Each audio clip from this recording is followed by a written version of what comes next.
PG बाबम aspirant के इस YouTube channel में आप सभी का स्वागत है। हम इस चैनल के माध्यम से जो है अभी भारतीय अर्थव्यवस्था के बारे में बात कर रहे हैं, जिसका ये क्लास 2 है। इसमें हम जो है आज महत्वपूर्ण टॉपिक पर चर्चा करेंगे, जिसके तहत हम जो है राष्ट्रीय आय के बारे में बात करेंगे कि राष्ट्रीय आय होता क्या है, राष्ट्रीय आय को कैसे कैलकुलेट किया जाता है तथा राष्ट्रीय आय के जो भी कॉन्सेप्ट है उसको इस वीडियो के माध्यम से बात करते हैं। तो चलिए आज की क्लास की शुरुआत करते हैं और देखते हैं और जानते हैं कि क्या होता है राष्ट्रीय आय। दोस्तों, अगर चैनल पर पहली बार आए हैं तो जरूर सब्सक्राइब करिएगा, साथ ही इस बेल आइकन को दबाइएगा ताकि आपको वीडियो जो है समय पर मिलता रहे। ठीक है, तो चलिए क्लास की शुरुआत करते हैं और जानते हैं राष्ट्रीय आय क्या होता है। ठीक है दोस्तों, तो राष्ट्रीय आय क्या है? किसी भी देश में एक वित्तीय वर्ष में, एक वित्तीय वर्ष कहने का मतलब क्या होता है? वित्तीय वर्ष कहने का मतलब होता है कि हमारा भारत का जो वित्तीय वर्ष होता है, ठीक है, वो 1 अप्रैल से लेकर, है ना, 1 अप्रैल से प्रारंभ होता है और 31 मार्च तक चलता है। इसको बोलते हैं एक वित्तीय वर्ष। इसको क्या बोलते हैं? एक वित्तीय वर्ष, मतलब 1 साल का समय। ठीक है, तो किसी भी देश में एक वित्तीय वर्ष में उत्पादित सभी वस्तुओं एवं सेवाओं के कुल मूल्य को राष्ट्रीय आय कहते हैं। जो मौद्रिक मूल्य होता है उसको क्या कहा जाता है? राष्ट्रीय आय कहते हैं। यह देश के आर्थिक स्वास्थ्य को बताने का एक तरीका है, मतलब हमारे देश का या किसी भी अन्य देश का वहां की जो आर्थिक स्थिति वो कैसी है, इसको राष्ट्रीय आय के माध्यम से हम जानते हैं। राष्ट्रीय आय की गणना करने का काम कौन करता है? केंद्रीय सांख्यिकी संगठन करता है। ठीक है, कौन करता है? केंद्रीय सांख्यिकी संगठन करता है, CSO करता है, सेंट्रल स्टैटिस्टिकल ऑर्गेनाइजेशन करता है, CSO करता है। भारत में सर्वप्रथम राष्ट्रीय आय की गणना का कार्य जो है दादा भाई नौरोजी के द्वारा जो है 1867-68 में 1867-68 में किया गया था। और उस समय जब दादा भाई नौरोजी जो है राष्ट्रीय आय जब कैलकुलेट किए थे तो उनको मालूम पड़ा था कि 340 करोड़ रुपए जो है राष्ट्रीय आय है। साथ ही प्रति व्यक्ति आय, मतलब एक व्यक्ति का साल का इनकम 20 रुपये है। मतलब अगर हम बात करें तो 1867-68 में या 1867-68 में प्रति व्यक्ति आय कितना था? 20 रुपया। ठीक है, याद रखेंगे। ठीक, और दादा भाई नौरोजी की आप किताब के बारे में जानते हैं जिसमें इसका वर्णन किया गया, the poverty and un British rule in India. याद रखेंगे, un British rule in India. यहाँ स्पेलिंग करेक्ट कर लेंगे। ठीक है, तो राष्ट्रीय आय क्या होता है? किसी भी देश में उत्पादित वस्तुओं सेवाओं को शामिल किया जाता है इसमें। ठीक है, ये किसी भी देश के आर्थिक स्वास्थ्य को बताता है कि कोई भी देश कितना आर्थिक रूप से मजबूत है, उसको ये दिखाता है। इसको कैलकुलेट करने का कार्य जो है किसके द्वारा किया जाता है? केंद्रीय सांख्यिकी संगठन के द्वारा किया जाता है। ध्यान रखेंगे। तो ये रहा राष्ट्रीय आय। राष्ट्रीय आय क्या होता है? उम्मीद करता हूं यहां तक आपको बहुत अच्छे से समझ आया होगा। चलिए अब हम बात करते हैं राष्ट्रीय आय को। तो सर्वप्रथम जो है दादा भाई नौरोजी के द्वारा कैलकुलेट किया गया था, लेकिन आप जानते हैं कि वो औपचारिक नहीं था, मतलब वो वैज्ञानिक विधि नहीं था। उसको पर्सनली जो है दादा भाई नौरोजी जो है कैलकुलेट किए थे। तो वैज्ञानिक विधि द्वारा सर्वप्रथम राष्ट्रीय आय की गणना, मतलब जो वैज्ञानिक है उसके द्वारा सर्वप्रथम राष्ट्रीय आय की गणना किसके द्वारा किया गया था? तो डॉक्टर VKRB राव के द्वारा किया गया था। किसके द्वारा किया गया था? डॉक्टर VKRB राव के द्वारा 1931-32 में किया गया था, 1931-32 में किया गया था। याद रखेंगे। ठीक है, तो दादा भाई नौरोजी के द्वारा प्रथम बार किया गया था। और वैज्ञानिक विधि में अगर बात करें तो डॉक्टर VKRB राव के द्वारा, इसको भी पूछा जाता है। तो जब डॉक्टर VKRB राव 1931-32 में जब राष्ट्रीय आय की गणना की तो उस समय प्रति व्यक्ति आय कितना बताया इन्होंने? 62 रुपया प्रति वर्ष इन्होंने कैलकुलेशन किया। ठीक है, जैसे कि अभी आपको मैं बताया, एक वित्तीय वर्ष या फाइनेंशियल ईयर क्या होता है? 1 अप्रैल से लेके 31 मार्च तक तो हम क्या बोलते हैं? वित्तीय वर्ष बोलते हैं। ठीक है, तो भारत में राष्ट्रीय आय का विकास कैसे होता है ना, जो संस्था है उसका विकास कैसे हुआ अब जानते हैं। तो याद रखेंगे, सर्वप्रथम जो डॉक्टर VKRB राव के द्वारा राष्ट्रीय आय की गणना के लिए, है ना, राष्ट्रीय आय की गणना की गई, जिसको हम वैज्ञानिक दृष्टिकोण बोलते हैं। ठीक है, वैज्ञानिक दृष्टिकोण के माध्यम से इसका गणना किया गया। फिर याद रखेंगे 1949 में एक राष्ट्रीय आय समिति का गठन किया गया। किसका समिति का गठन किया गया? 1949 में राष्ट्रीय आय समिति का गठन किया गया, जिसकी अध्यक्षता या जिसका अध्यक्ष कौन बने? प्रोफेसर PC महालनोबिस बने। याद रखेंगे। ठीक है, इनकी अध्यक्षता में राष्ट्रीय आय समिति का गठन किया गया था। याद रखेंगे, जो समिति जो है अपना रिपोर्ट 1951 में जो है प्रस्तुत किया। 1949 में जो ये समिति बना, फिर रिपोर्ट तैयार किया और वो रिपोर्ट को है ना, उस रिपोर्ट को 1951 में प्रस्तुत किया गया। ठीक है, और उस रिपोर्ट के माध्यम से 1955 में 1951 में रिपोर्ट प्रस्तुत किया जाता है, रिपोर्ट दिया जाता है और रिपोर्ट के बाद जो है 1955 में जो है CSO का अनुमान लगाया जाता है ना, मतलब केंद्रीय सांख्यिकी संस्थान द्वारा राष्ट्रीय आय का क्या किया जाता है, कैलकुलेशन किया जाता है। अब याद रखेंगे इस संस्था में जो राष्ट्रीय आय समिति है, इस संस्था में जो महालनोबिस है वो तो अध्यक्ष थे, साथ ही जो डॉक्टर VKRV राव है और प्रोफेसर DR गाडगिल, कौन, गाडगिल और राव जी, ये दोनों क्या थे, उस समिति के सदस्य थे। मतलब उस समिति में टोटल कितने लोग थे, 3 लोग थे। एक थे अध्यक्ष, एक अध्यक्ष हुआ करते हैं जो महालनोबिस जी है, और 2 सदस्य, एक है डॉक्टर VKRV राव और दूसरा है आपका गाडगिल, DR गाडगिल। तो 2 व्यक्तियों का नाम याद रखेंगे जो राष्ट्रीय आय समिति के सदस्य हैं थे, और एक नाम याद रखेंगे महालनोबिस। इसको अभी PSC में पूछा गया था, छत्तीसगढ़ PSC में, याद रखेंगे। ठीक है, चलिए अगले टॉपिक पे बढ़ते हैं। तो अब हम जानते हैं मध्यवर्ती वस्तुएं। मध्यवर्ती नाम से ही समझ आ रहा है बीच की, है ना, मध्यवर्ती मतलब जो बीच की वस्तु होती है उसको क्या बोलते हैं, मध्यवर्ती वस्तुएं। अब ये होता क्या है उसको समझते हैं। ठीक है, तो वे वस्तुएं जिनका इस्तेमाल किसी वस्तु के उत्पादन में किया जाता है, इसे अर्ध तैयार उत्पाद भी कहा जाता है। इसे क्या कहा जाता है, अर्ध तैयार उत्पाद भी कहा जाता है। ये उत्पादन प्रक्रिया में क्या करता है, अहम भूमिका निभाता है। एग्जाम्पल के तौर पर अगर मैं बात करूं, एग्जाम्पल के तौर पर अगर मैं बात करता हूं, तो मान लो किसान जो है गन्ना का खेती किया, किसका खेती किया है, गन्ना का खेती किया, गन्ना का उत्पादन किया। अब गन्ना से क्या बना, शक्कर बना, क्या बना, शक्कर बनता है। ठीक है, तो ये जो गन्ना है अभी किस रूप में यूज हो रहा है, कच्चे माल के रूप में। किसके रूप में यूज हो रहा है, कच्चे माल के रूप में। ठीक है, कच्चे माल के रूप में ये यूज हो रहा है। ठीक है, तो इसी को हम क्या बोलते हैं, मध्यवर्ती। इसको क्या बोलते हैं, मध्यवर्ती बोलेंगे। क्या बोलेंगे, मध्यवर्ती, क्योंकि हमारा जो फाइनल प्रोडक्ट है वो क्या है, वो है शक्कर। फाइनल प्रोडक्ट क्या है, हमारा शक्कर है। तो गन्ना किसका कार्य कर रहा है, मध्यवर्ती वस्तुएं। जैसे कपास है ना, कपास का उत्पादन हुआ, ठीक, किसान जो है क्या लगाए, कपास लगाए, और कपास से अब क्या बन गया, कपड़ा बनाने का काम किया। क्या बनाए, कपड़ा बनाए। ठीक है, कपास से कपड़ा बनाए।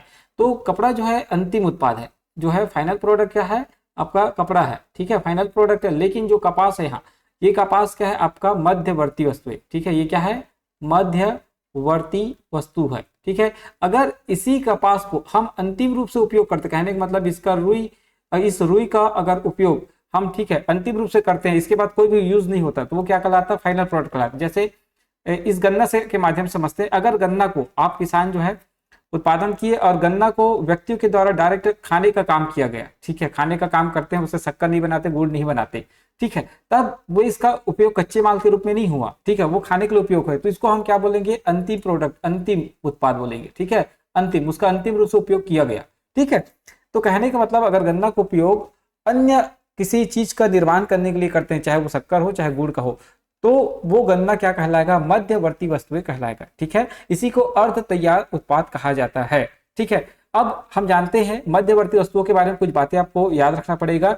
वे वस्तुओं के लिए, है ना, ये वे वस्तुएं उपयोग के लिए तैयार नहीं होती है, मध्यवर्ती जो वस्तुएं उपयोग के लिए तैयार नहीं होती है, इसमें कुछ मूल्य जोड़ना पड़ता है, याद रखेंगे। ठीक है, ये वस्तुएं कभी भी अंतिम वस्तुएं नहीं हो सकती, ऐसा बताया गया है। ठीक है, क्योंकि इसका उपयोग किसके लिए किया जाता है, फाइनल प्रोडक्ट क्या रहता है, शक्कर या गुड़। ठीक है, हम अभी आपको मैं एग्जाम्पल के तौर पर बताया था कि भाई शक्कर का अंतिम रूप से उपयोग कर सकते हैं। ठीक है, अगर शक्कर गन्ने का उपयोग जो अंतिम रूप से किया जा सकता है, लेकिन अगर उसका गुड़ ना बनता हो, अगर शक्कर ना बनता हो, तब की केस में बात किया। ठीक है, तो याद रखेंगे गन्ना से अक्सर क्या बनाया जाता है, शक्कर या गुड़ या जो मिश्री है उसका उत्पादन किया जाता है। ठीक है, आपको मालूम होगा, तो उसका मेन पर्पस क्या है, शक्कर या गुड़ का उत्पादन करना होता है। ठीक है, इसलिए गन्ना किसके रूप में उपयोग होता है, कच्चे माल के रूप में उपयोग होता है, जिसे मध्यवर्ती वस्तुएं कहते हैं। ठीक है, तो ये वस्तुएं कभी भी अंतिम नहीं हो सकती, ध्यान रखेंगे। इन्हें उद्योगों के बीच बेचा जाता है। ठीक है, गन्ना को उद्योग में ही बेचा जाता है। आर्थिक गतिविधियों का विश्लेषण करने के लिए मध्यवर्ती वस्तुओं को समझना जरूरी होता है। ठीक है, हमको कितना गन्ना का उत्पादन हुआ इसको समझेंगे, ठीक है, तभी तो हम जान पाएंगे कि आगे जो हमारा फाइनल प्रोडक्ट है उसका कितना उत्पादन हो सकता है। तो आर्थिक गतिविधियों को समझने के लिए, ठीक है, जो किसको हमको विश्लेषण करना पड़ता है, मध्यवर्ती वस्तुओं का। ठीक है, सकल घरेलू उत्पाद जीडीपी की गणना करते समय अर्थशास्त्री जो है मध्यवर्ती उत्पादों को शामिल नहीं करते, क्योंकि ये फाइनल प्रोडक्ट नहीं है। फाइनल तो क्या बनेगा, जो जैसे गन्ना के केस में बात करो तो फाइनल प्रोडक्ट क्या बनेगा, शक्कर। तो गन्ना को वहां कैलकुलेट करने से, गन्ने का मूल्य कैलकुलेट करने से वहां कोई मतलब नहीं है, ठीक है। तो उत्पादन में मध्यवर्ती वस्तुओं की महत्वपूर्ण भूमिका होती है, ठीक है, याद रखेंगे। इसको हम क्या बोलते हैं, अर्ध तैयार उत्पाद के नाम से भी जाना जाता है। अगर एग्जाम में कभी क्वेश्चन आया अर्ध तैयार उत्पाद क्या होता है या मध्यवर्ती वस्तुएं क्या होता है, तो आपको मालूम होना चाहिए। जो कच्चे माल के रूप में उपयोग किया जाता है उसको हम क्या बोलते हैं, अर्ध तैयार उत्पाद या मध्यवर्ती वस्तुएं कहा जाता है। चलिए, अंतिम वस्तुएं क्या होता है, फाइनल प्रोडक्ट क्या होता है, वे वस्तुएं जिन्हें उपभोक्ता सीधे इस्तेमाल करता है। क्या करता है, सीधे इस्तेमाल करता है, मतलब अब उसका अन्य कोई भी वस्तु नहीं बनाया जा सकता, ठीक है। तो उसको हम क्या बोलते हैं, उसको अंतिम वस्तुएं कहते हैं। अंतिम वस्तुओं को अंग्रेजी में फाइनल गुड कहते हैं। क्या बोलते हैं, फाइनल गुड कहते हैं, ठीक है, याद रखेंगे। तो अंतिम वस्तुएं जिसका उपयोग क्या करते हैं, कोई भी उपभोक्ता सीधे रूप से करता है। मध्यवर्ती वस्तुएं जिसका उपयोग जो है कच्चे माल के रूप में किया जाता है अंतिम उत्पाद बनाने के लिए, ध्यान रखेंगे, ठीक है। अंतिम और मध्यवर्ती वस्तुओं के बीच चयन कैसे करें। अंतिम वस्तुएं क्या होता है, उपभोक्ता उपयोग के लिए तैयार उत्पादन सीमा रेखा पार कर चुकी है। कहने का मतलब है कि वो एक सीमा रेखा को पार कर चुकी है और अब जो है उपभोक्ता उसका उपयोग करने को तैयार हो चुका है, ठीक है। और मध्यवर्ती वस्तुएं क्या होता है, आगे उत्पादन के लिए आवश्यक कच्चे माल के रूप में इसका उपयोग किया जाता है। जैसे कि बार बार आपको मैं बता रहा हूं कि जो मध्यवर्ती वस्तुएं कच्चा माल होता है और जो अंतिम वस्तुएं होता है वो फाइनल प्रोडक्ट होता है। कहने का मतलब उसका सीधा अब जो उपभोक्ता है वो उपयोग करेगा, ठीक है। चलिए, अब हम बात करते हैं जो घरेलू उत्पाद है उसके बारे में। क्या होता है, डोमेस्टिक प्रोडक्ट, इसको हम जानते हैं डोमेस्टिक प्रोडक्ट के बारे में, ठीक है। तो डोमेस्टिक प्रोडक्ट क्या होता है, किसी भी देश की सीमा के भीतर, किसी भी देश की सीमा के भीतर भारतीयों एवं विदेशियों के द्वारा, ठीक है। जैसे हम भारत के टर्म में बात कर रहे हैं तो हमारे देश के सीमा के भीतर जो भारतीय लोग हैं और जो विदेशी लोग जो यहाँ रह रहे हैं उनके द्वारा जो भी उत्पादन किया जाएगा हमारे देश के अंदर, ठीक है। अब क्या उत्पादन करेंगे, या तो कुछ वस्तु बनाएंगे या तो सेवा। सेवा का काम मतलब जैसे वो हवाई सेवा हो गया, रेलवे सेवा हो गया, बस सेवा हो गया, अन्य प्रकार के जितनी भी सेवाएं हैं जैसे, ठीक है, वो क्या कहलाएगा, सेवा, ठीक है। वस्तुएं क्या हो गया, जैसे मोबाइल हो गया, कंप्यूटर हो गया, लैपटॉप हो गया, या अन्य जो भी चीज उत्पादन होता है, ठीक है, जो हम फिजिकल रूप से देख सकते हैं वस्तु, ठीक है। सर्विस को हम देख नहीं सकते फिजिकल रूप से, ठीक है, केवल अनुभव किया जा सकता है, ठीक है। तो किसी भी देश के सीमा के भीतर वहां के जो निवासी हैं उसके द्वारा, साथ ही जो विदेशी वहां आकर बसे हुए हैं उसके द्वारा जो भी चीजों का उत्पादन किया जाता है, चाहे वो वस्तु के रूप में हो चाहे सेवा के रूप में, उसको हम क्या बोलते हैं, घरेलू उत्पाद के नाम से जानते हैं, ध्यान रखेंगे, ठीक है। अब राष्ट्रीय उत्पाद क्या होता है, राष्ट्रीय उत्पाद क्या होता है, देश के नागरिकों के द्वारा उत्पादन, देश के नागरिकों के द्वारा उत्पादन। कहने का मतलब क्या होता है, इसमें देश के नागरिकों के द्वारा उत्पादन कहने का मतलब है कि हमारे देश के नागरिक, या है ना, मान लो कोई दो देश है, ठीक है, दो देश है, तो यहाँ के नागरिक यहाँ गए हैं, यहाँ भी गए हैं, ठीक है, और यहाँ के नागरिक यहाँ भी काम कर रहे हैं, तो यहाँ जो भी उत्पादन करेंगे और यहाँ जो भी उत्पादन करेंगे, ठीक है, उसका कुछ मूल्य होगा, ठीक है। तो उसी को हम क्या बोलते हैं, राष्ट्रीय, उसको हम क्या बोलते हैं, राष्ट्रीय उत्पाद के रूप में जानते हैं, याद रखें, उसी को क्या जानते हैं, राष्ट्रीय उत्पाद के रूप में जानते हैं। अब राष्ट्रीय आय को कैलकुलेट करने का तरीका है, कौन कौन से जो विधि है उसको हम जानते हैं। एक है जीडीपी, राष्ट्रीय आय को कैसे कैलकुलेट किया जाता है, जीडीपी के माध्यम से, जीएनपी के माध्यम से, एनडीपी के माध्यम से, एनएनपी के माध्यम से। अब हम विस्तार से जानेंगे कि जीडीपी क्या होता है, एनडीपी क्या होता है, जीएनपी क्या होता है और एनएनपी क्या होता है। तो चलिए जानते हैं जीडीपी क्या होता है, ठीक है। तो जीडीपी क्या होता है, जिसका फुल फॉर्म होता है ग्रॉस डोमेस्टिक प्रोडक्ट। क्या होता है, ग्रॉस डोमेस्टिक प्रोडक्ट होता है। अब ग्रॉस, सकल का कहने का मतलब क्या होता है, सकल का मतलब होता है टोटल, ग्रॉस का मतलब क्या होता है, टोटल, ग्रॉस का मतलब होता है टोटल।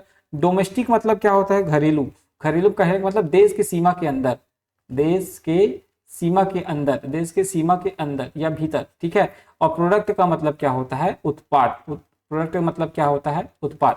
तो याद रखेंगे, किसी भी देश के सीमा के अंदर एक वर्ष के दौरान, याद रखेंगे, एक वर्ष में किसी भी देश के सीमा के अंदर उत्पाद है ना, मतलब कुछ भी वस्तुओं का उत्पादन जो होता है, चाहे वो वस्तुओं के रूप में हो चाहे सेवा के रूप में हो, जिसका क्या हो, कुछ मौद्रिक मूल्य हो, उसको हम क्या बोलते हैं, सकल घरेलू उत्पाद कहते हैं। कहने का मतलब है कि एक वर्ष के भीतर, ध्यान रखेंगे, है ना, मैं जो बातें बता रहा हूं उसको याद रखेंगे, एक वर्ष के भीतर देश के सीमा में उत्पादित, है ना, एक वर्ष के भीतर, याद रखेंगे इस टर्म्स को, है ना, एक वर्ष के भीतर किसी भी देश के सीमा के भीतर उत्पादित अंतिम वस्तुओं एवं सेवा, अंतिम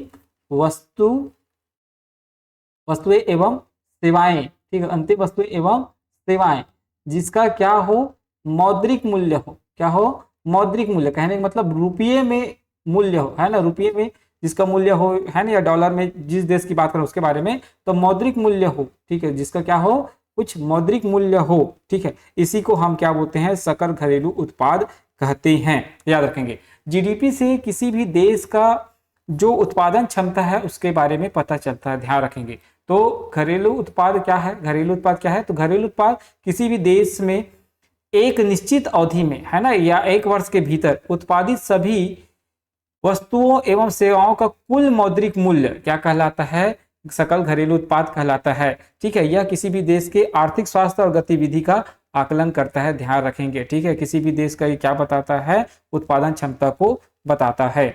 चलिए अब हम बात करते हैं राष्ट्रीय घरेलू उत्पाद। राष्ट्रीय घरेलू उत्पाद, राष्ट्रीय मतलब क्या होता है, राष्ट्र, है ना, राष्ट्रीय घरेलू उत्पाद के बारे में हम बात करते हैं। सॉरी, ये राष्ट्रीय नहीं होगा, ये शुद्ध घरेलू उत्पाद होगा, ठीक है, यहाँ गलत लिखा है, राष्ट्रीय नहीं होगा, शुद्ध घरेलू उत्पाद, नेट डोमेस्टिक प्रोडक्ट, यहाँ इसको सुधार लेंगे, नेट डोमेस्टिक प्रोडक्ट शुद्ध घरेलू उत्पाद होगा, ठीक है। तो अपन बात करते हैं शुद्ध घरेलू उत्पाद, नेट डोमेस्टिक प्रोडक्ट के बारे में। तो शुद्ध घरेलू उत्पाद यानी एनडीपी, एनडीपी किसी भी देश के आर्थिक उत्पादन को क्या करता है, मापता है, ठीक है। जीडीपी से जब हम मूल्यह्रास को क्या करते हैं, माइनस करते हैं, तो इसको हम क्या बोलते हैं, एनडीपी कहते हैं। कहने का मतलब आपको एक एग्जांपल से समझाता हूं, ठीक है। मान लो अपन एक छोटा सा एग्जांपल लेके समझते हैं। मान लो आपने एक बाइक खरीदा, ठीक है, क्या किया, बाइक खरीदा, तो बाइक का उत्पादन होगा देश में, तो ये जीडीपी के अंतर्गत आएगा, ठीक है, किसके अंतर्गत आएगा, जीडीपी के अंतर्गत आएगा। अब इस बाइक का मूल्य था मान लो 80,000, ठीक है, 80,000। जब आप इसको बेचने जाएंगे, है ना, या एक साल बाद इसमें कुछ टूट फूट होगा, तो इसका कीमत क्या हो जाएगा, घट जाएगा, कम हो जाएगा। तो मान लो अब इसका कीमत हो गया 60,000, है ना, मतलब 20,000 का क्या हो गया, इसमें कटौती हो गया समझो, ठीक है, मूल्य ह्रास हो गया, ठीक है। तो जब हम जीडीपी में से इसी मूल्य ह्रास को घटाते हैं, है ना, जो 20,000 का जो कमी आई है, ठीक है, जो डिप्रिसिएशन हुआ है, ठीक है, मूल्य ह्रास हुआ है, उसी को हम क्या करते हैं, घटाते हैं, तो इसको हम क्या बोलते हैं, एनडीपी बोलते हैं, नेट डोमेस्टिक प्रोडक्ट बोलते हैं, शुद्ध घरेलू उत्पाद कहते हैं। कहने का मतलब जो मूल्य ह्रास है इसका निर्धारण कौन करेगा, इसका निर्धारण जो है वाणिज्य एवं उद्योग मंत्रालय द्वारा किया जाता है, ध्यान रखेंगे, ठीक है। मतलब जो वाणिज्य एवं उद्योग मंत्रालय वो बताता है कि कौन सी वस्तु का मूल्य ह्रास कितना है, ठीक है। तो जब एनडीपी कैलकुलेट किया जाता है, नेट डोमेस्टिक प्रोडक्ट कैलकुलेट किया जाता है, तो जो जीडीपी होता है, सकल घरेलू उत्पाद होता है, उसमें जो है किसको घटाया जाता है, मूल्य ह्रास को माइनस कर दिया जाता है, तब हम उसको क्या बोलते हैं, नेट। क्योंकि अब ये शुद्ध हो गया, क्योंकि इसमें जो भी हानि होना था, जो भी मूल्य ह्रास होना था, जो भी कमी होना था, वो तो हट गया। अब क्या बचा, शुद्ध मूल्य बचा उसका, ठीक है। तो याद रखेंगे, जब शुद्ध घरेलू उत्पाद में किसको शामिल किया जाता है, मूल्य ह्रास को शामिल किया जाता है। मतलब मूल्य ह्रास को शामिल करने का मतलब है कि उसमें जो एनडीपी है, एनडीपी में हम किसको शामिल करते हैं, एनडीपी में शामिल करते हैं, देखो अब इसको इस टर्म्स को समझना है आपको, ठीक है। क्या लिखा है, शुद्ध घरेलू उत्पाद में मूल्य ह्रास को शामिल किया जाता है, याद रखेंगे, ऐसा पूछा भी गया है लाइन टू लाइन इसको। तो एनडीपी में एनडीपी प्लस मैं यहाँ लिखूं मूल्य ह्रास, मूल्य ह्रास, ठीक है, बराबर क्या हो जाएगा, जीडीपी, क्या हो जाएगा, जीडीपी। अब आपको समझ आ रहा होगा इसका मतलब। शुद्ध घरेलू उत्पाद कहने में क्या कहते हैं, मूल्य ह्रास को शामिल कर, देखो ये है नेट डोमेस्टिक प्रोडक्ट, इसमें और किसको शामिल कर रहे हैं, मूल्य ह्रास को शामिल कर रहे हैं, तो हमको क्या मिलता है, जीडीपी मिलता है।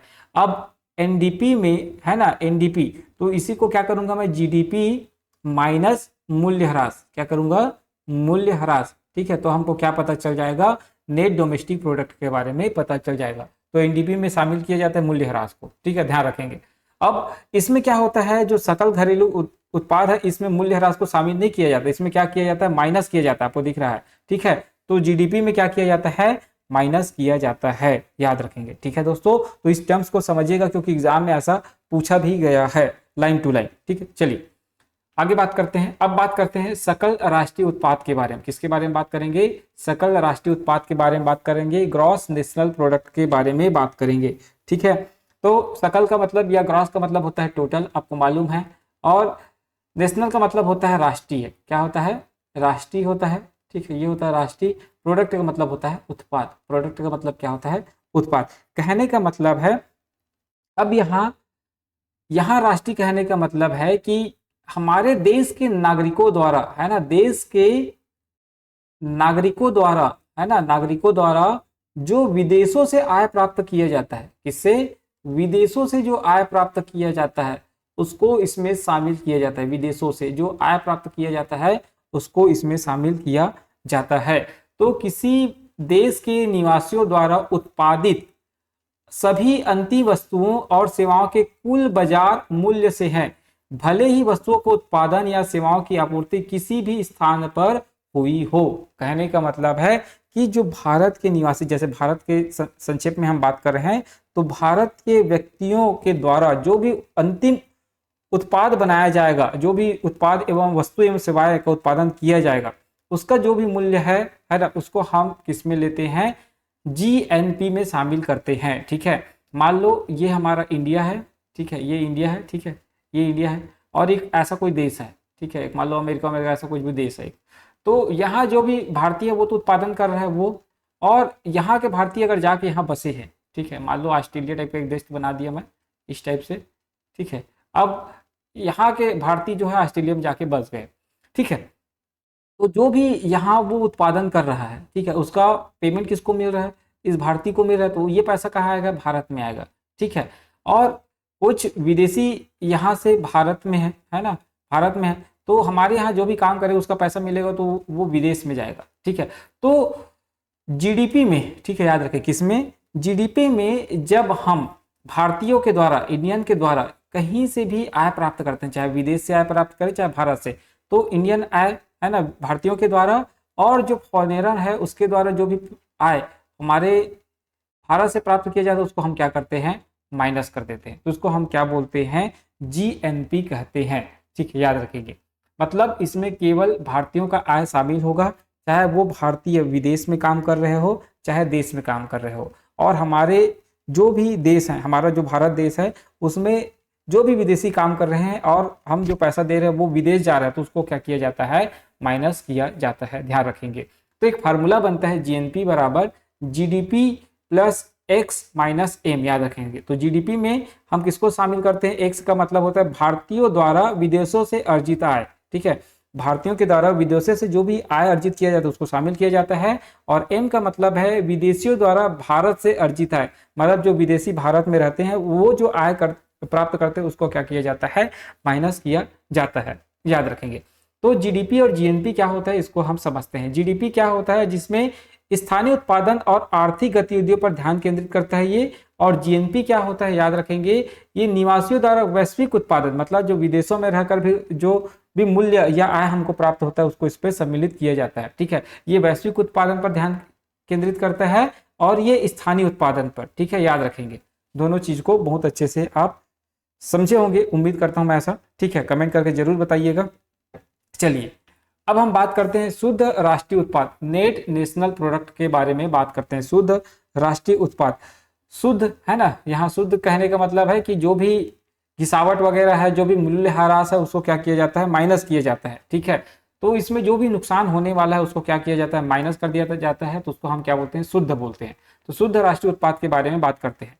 तो एक वर्ष के अवधि में उत्पादित अंतिम वस्तुएं, है ना, और सेवाओं का बाजार मूल्य, मतलब एक वर्ष के अंतर्गत जो भी वस्तुओं का उत्पादन हुआ है, सेवाओं का उत्पादन हुआ है, जिसका बाजार में कुछ मूल्य हो, वो मूल्य और विदेशों से प्राप्त शुद्ध साधन आय, है ना, मतलब विदेशी से जो भी प्राप्त हुआ है आय हमको, उसको शामिल किया जाता है। साथ ही इसमें जो भी मूल्य ह्रास हुआ है, घिसावट या पूंजी उपभोग है, उसको क्या किया जाता है?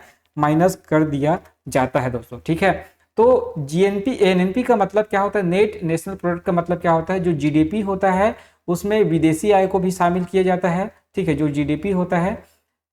ठीक है, एनएनपी क्या होता है? जो जीडीपी प्लस विदेशी आय को शामिल किया जाता है और मूल्य ह्रास को इसमें क्या किया जाता है? माइनस किया जाता है। तो जीएनपी क्या होता है, जीएनपी बराबर हम जानते हैं जीडीपी प्लस विदेशी आय होता है। तो हम जीडीपी प्लस विदेशी आय को, ठीक है, उसके बदले हम क्या लिख सकते हैं, जीएनपी लिख सकते हैं। तो देखो, तो मैं इसको, है ना, जीडीपी प्लस विदेशी आय, इसको उठाकर कहाँ लेके गया, इसकी जगह मैं क्या लिख दिया, जीएनपी लिख दिया। ठीक है, तो इसको इसकी जगह मैं क्या लिख सकता हूँ, जीएनपी। तो यहाँ देखो एनएनपी बराबर क्या हो गया, जीएनपी माइनस मूल्यह्रास, जीएनपी माइनस मूल्यह्रास, इस फार्मूला को पूछा जाता है। ठीक है, तो एक वर्ष के भीतर अंतिम वस्तुओं और सेवाओं का बाजार मूल्य या उत्पादन, ठीक है, और विदेशी से जो भी प्राप्त आय होगा वो, और साथ ही हम जो मूल्यह्रास होता है उसको हम क्या करते हैं, इसमें माइनस करते हैं। ठीक है दोस्तों, चलिए अब हम जानते हैं शुद्ध राष्ट्रीय उत्पाद, इसको दो तरह से कैलकुलेट किया जाता है। कितने तरह से कैलकुलेट किया जाता है, दो तरह से कैलकुलेट किया जाता है, ध्यान रखेंगे। ठीक है, एक होता है बाजार मूल्य पर, एक होता है बाजार मूल्य पर, और एक होता है कारक लागत पर। एक क्या होता है, कारक लागत पर होता है। ठीक है, अब इसको समझते हैं क्या होता है फैक्टर कॉस्ट और क्या होता है मार्केट प्राइस। ठीक है, दो तरह से एनएनपी कैलकुलेट करते हैं, एक फैक्टर कॉस्ट पर, एक मार्केट प्राइस पर। तो दोनों को जानते हैं क्या होता है। जैसे मान लो कि एक ग्लास है, ठीक है, अब इस ग्लास है, इसको बनाने के लिए जो मुझे मैन्युफैक्चरिंग कास्ट लग रहा है, मैन्युफैक्चरिंग कास्ट लग रहा है, कितना लग रहा है, 20 रुपये लग रहा है। ठीक है, कितना लग रहा है, 20 रुपये लग रहा है। ठीक है, तो ये जो 20 रुपये है ये क्या कहलाएगा, फैक्टर कॉस्ट कहलाएगा। ये क्या कहलाएगा, फैक्टर कॉस्ट। ठीक है, और इसमें मैं क्या करता हूं, अब इसको मैं बेचूंगा मार्केट में, तो इसमें कुछ टैक्स लगेगा। मान लो 10 रुपये का टैक्स लगा। ठीक है, कितने का टैक्स लगा, 10 रुपये का टैक्स लगा। अब इसका तीसरा जो फाइनल जो प्राइस अब कितना हो जाएगा, 30 रुपये हो जाएगा। कितना हो जाएगा, 30 रुपये हो जाएगा। तो ये कहलाएगा मार्केट प्राइस। ये क्या कहलाएगा, मार्केट प्राइस कहलाएगा। ठीक है, याद रखेंगे। तो मार्केट प्राइस में से जब मैं ये 10 रुपये जो लग रहा है वो क्या है, टैक्स लग रहा है। क्या लगा है, गवर्नमेंट के द्वारा जो टैक्स लगाया जा रहा है वो। ठीक है, तो जो मार्केट प्राइस में से जब मैं टैक्स को माइनस करता हूं तो मुझे क्या मिलता है, फैक्टर कॉस्ट मिलता है। तो जो फैक्टर कॉस्ट है, कारक लागत, तो जो बाजार मूल्य है उसमें मैं टैक्स को क्या करता हूं, माइनस करता हूं, तो मुझे क्या मिलता है, फैक्टर कॉस्ट मिलता है। याद रखेंगे। ठीक है, यह कहने का मतलब है कि फैक्टर कॉस्ट में अगर आप टैक्स को जोड़ते हैं तो आपको मार्केट प्राइस मिलता है। क्या मिलता है, मार्केट प्राइस मिलता है। उम्मीद करता हूं यहां तक आपको बहुत अच्छे से समझ आया होगा। ठीक है, चलिए आज के लिए बस इतना ही। कल हम बात करते हैं प्रति व्यक्ति आय के बारे में, साथ ही जो अन्य टॉपिक है, ठीक है, जैसे राष्ट्रीय आय का मापन कैसे किया जाता है, बेरोजगारी क्या होता है, मुद्रास्फीति क्या होता है, इसके बारे में जो है हम नेक्स्ट वीडियो में बात करेंगे। चलिए तो आज के लिए बस इतना ही। अगर वीडियो पसंद आया होगा तो लाइक जरूर करिएगा और अपने दोस्तों तक शेयर जरूर करिएगा। 10 से 12 दिन में हम जो है इंडियन इकोनॉमी का क्लास जो है कंप्लीट कर देंगे। ठीक है, तो हमारे साथ आप बने रहे, ज़्यादा से ज़्यादा शेयर करें। धन्यवाद।